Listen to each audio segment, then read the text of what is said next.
दोस्तों मैं अनिल, आप सभी को पता है कि 2024 बिहार बोर्ड के साइंस प्रश्न पत्र का क्वेश्चन आंसर्स करा रहा हूं। तो देखिए उसी में 8वां ऑब्जेक्टिव प्रश्न है, निम्नांकित में कौन विद्युत का सुचालक है। Option A plastic, option B iodine, option C गंधक, ऑप्शन डी ग्रेफाइट।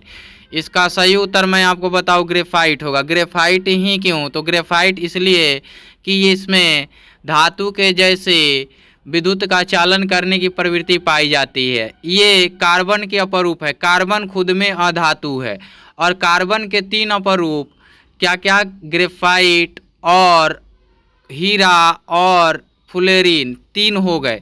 और तीनों होने के बाद हीरा जो है उसमें धात्विक चमक होती है और ग्रेफाइट में धातु के जैसे विद्युत चालन की प्रवृत्ति पाई जाती है।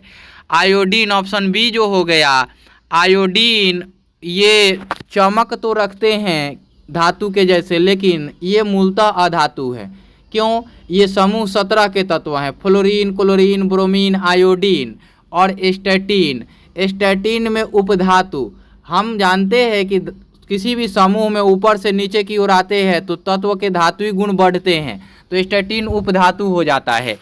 गंधक, गंधक 16 नंबर वो होता है सल्फर का, और 16 होता है, इसलिए ये समूह ऑक्सीजन वाले में आ जाते हैं। और ऑक्सीजन जो है वो 8वें समूह के लिए है ना। उसके बाह्यतम कक्ष में 2 होते हैं, तो आपको पता है कि वह 16 नंबर के लिए है।